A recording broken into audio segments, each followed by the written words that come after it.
হাবিবা। আসসালামু আলাইকুম, আমি আফতাহ ইসলাম। তো আজকে হলো আমরা কোনো কন্টেন্ট খুঁজে পাচ্ছি না, কি করব কি বানাবো, কোনো টপিক নেই আমাদের কাছে। আমরা জাস্ট আপনাদের সামনে আসতে মন ছিল তাই শিখলাম। হ্যাঁ, কারণ আজকে কোনো টপিকস নেই। আজকে কোন টপিকে কথা বলবো, কি নিয়ে বলবো, কোনটা দেখাবো আমি কিছু বুঝতেছি না। তো ভাবলাম যে ক্যামেরা অন করব, ক্যামেরার সামনে বসবো, বসে যেটা ভালো লাগবে, যা ভালো লাগবে তাই বরবর করবো। তো আজকে হলো শুক্রবার, আর আহনাফ হলো একটু আগে নামাজ থেকে আসছে, এসেই এখন দেখেন ভদ্র বাচ্চার মতো পড়তে বসছে। তো সে সহজে পড়তে বসে না, বাট আজকে আজকে কি জানি হয়েছে। এই আমি পড়তে বসি না। আচ্ছা, বসে মাঝে মধ্যে। কি মাঝে মাঝে বসি? আমার এই জুলাই মাসে পরীক্ষা, আমার এই পরীক্ষার উপরেই আমার সব কিছু নির্ভর করে। এখন যদি আমি পড়তে না বসি তাহলে আমি পড়াগুলো যে হয়েছে কিভাবে হয়েছে। আচ্ছা, আহনাফ একটু বেশি উত্তেজিত হয়ে গেছে। আমি উত্তেজিত হয়েছি?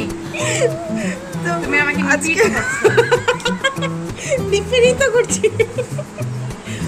আচ্ছা, তো আজকে কিন্তু বাহিরের ওয়েদারটা ভীষণ সুন্দর, আপনারা দেখতেই পাচ্ছেন।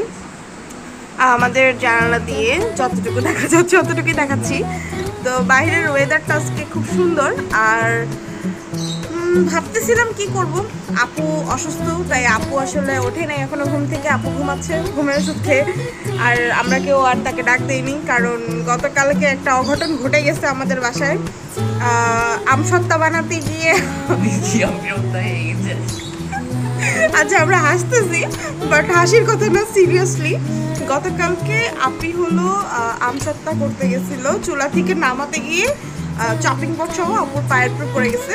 পড়ার পরে দিয়ে আপনার পায়ের উপরে হয়তো বা যতটুকু সম্ভবত পায়ের উপরে খুব জোরে আঘাত লাগার কারণে আসলে পায়ে চাচা লাগছে।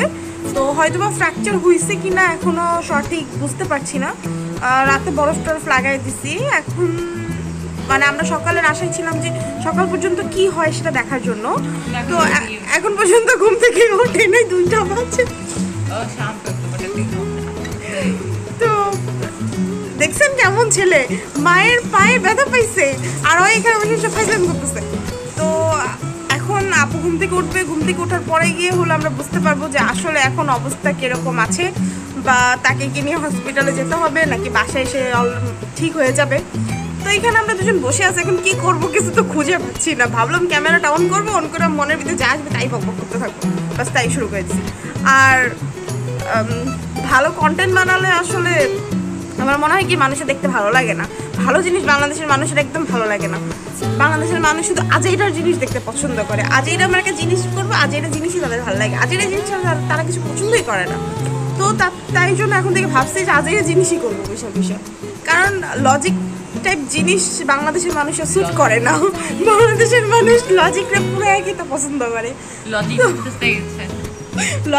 বেচতে গেছে। তো এই হলো আমাদের অবস্থা বর্তমানে। আপনাদের মাথায় যদি কোনো আইডিয়া থাকে যে কী টাইপের কন্টেন্টগুলো বানালে আসলে ভালো হয়, কোন টপিকের উপর বানালে ভালো হয়, তাহলে কিন্তু আমাকে কমেন্টে বলতে পারেন। বেশি ইদানিং কমেন্টে কীভাবে বলবেন বলেন, কারো তো দেখতেই ভালো লাগে না। আরে ভাই, গতকালকে এত কষ্ট করে, এত সুন্দর করে, এত টাইম দিয়ে মেক করে একটা ভিডিও আপলোড করছি। একটা ভিডিও বানাতে, একটা ভিডিও এডিট করতে যে টাইমটা খরচ হয়, যে টাইমটা খরচ হয়, এইটা মানুষ বোঝেই না। মানুষ কি দেখে? লায়লা মামুন। মানুষ কি দেখে? কোথায় নওরিন আফরোজ প্রিয়ার বিয়ে হইতেছে, কি করতেছে। মানুষ কি দেখে? নিজের বিয়েতে 2 মিলিয়ন হওয়াতে কিভাবে জামাই লাফাইতেছে। কেন রে ভাই, এত সুন্দর সুন্দর ব্লগার আছে, এত সুন্দর সুন্দর করে টপিক বানায়া ছাড়ি আমরা। আমাদের ব্লগ দেখতে আপনাদের কেন ভালো লাগে না আমি এটাই বুঝি না। আপনাদের দেখতে আজের জিনিস ভালো লাগে। আমার ফ্রেন্ডরা আমার ফোন দিয়ে বলে যে দোস্ত আসলে হয়েছে কি জানো, বাংলাদেশের মানুষ না আজেইরা জিনিস পছন্দ করে, কেন জানে এরা ভালো জিনিস পছন্দই করে না। আমার ফ্রেন্ডও ব্লগিং করে, ওরটা মাশাআল্লাহ আমার থেকে ভালো হয় খুব বেশি, ওর রেসপন্সও খুব ভালো হয়। বাট ও আমার মাঝে মধ্যে বলে তুমি এত সুন্দর করে কন্টেন্ট রেডি করো, এত সুন্দর করে বানাও, কিন্তু মানুষের কাছে এটা ভালো লাগে, মানুষের কাছে ভালো লাগে লায়লা মামুনটা দেখতে। আমার কিচ্ছু করার নেই, কারণ বাংলাদেশের মানুষ যেখানে মশলা পায় ওখানেই যায়। তো আমি তো মশলা দিয়ে কথা বলতে পারি না, মশলা দেখাইতেও পারি না, যে কারণে আমার কন্টেন্ট কারো ভালোও লাগে না।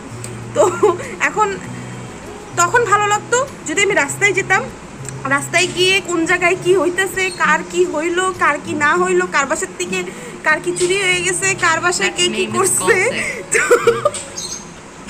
এগুলো যদি দেখাই, গসিপ, ঠিক আছে, ওকে বুঝি। তো এইগুলো যদি করতো, এগুলো যদি আমি করতাম, তাহলে মানুষের ভীষণ ভালো লাগতো। তাহলে মানুষ আমার ভিডিওর জন্য বসে থাকতো। মানুষ তখন এসে কমেন্ট করতো যে আপু কোথায়, এখনো ভিডিও আপলোড করেন নাই, আপু এখনো ভিডিও দেন নাই, আপু ভিডিও চাই, ভিডিও চাই, তখনই সেগুলো বলতো। কিন্তু আমি সুন্দর সুন্দর রেসিপিস দেখাই, আমি সুন্দর সুন্দর ঘর ডেকোরেশনের জিনিস দেখাই, এগুলো আমার ভালো লাগে না, এগুলো মানুষ পছন্দ করে না। আজব তো। এই একটা আছে, সারাদিন যত আজই আমার শর্ট দেখতে থাকে, দেখে আমার মেজাজ খারাপ হয়ে যায়। মানুষ এগুলো মজা লাগে, মানুষ এগুলো কিভাবে দেখে, মানে একটা মানুষ এগুলো কিভাবে সহ্য করে, এত জঘন্যভাবে কথা বলে, আল্লাহ, এগুলো দেখতে থাকে সারাদিন বসে বসে। দেখেন কিভাবে তাকায় আছে আমার দিকে, মনে হয় যে আমি কি জানি বলে ফেলছি। আমি এরকম করে তাকিয়েছি, কি বলে দুধের দাও তুলসী পাতা সাজতেছে। যাই হোক, তো অনেক বেশি ফালতু কথা বলে ফেলছি, আজ এরা কন্টিনিউ। তো আচ্ছা ঠিক আছে, তো আজকের মতন এখানে বিদায় নিচ্ছি, আর বকব করার সময় নেই আমার কাছে। আর মোস্ট ইম্পর্টেন্টলি আসসালামু আলাইকুম, ঢাকার সাথে থাকেন, আমি গুড বাই। ওকে, গুড বাই, বাই বাই। আর দেখা হবে আবার নেক্সট ভিডিওতে, নেক্সট আজইরা বকবকে, ঠিক আছে? ততদিনের জন্য বাই বাই, সবাই ভালো থাকেন আর আমাকে সাপোর্ট করেন।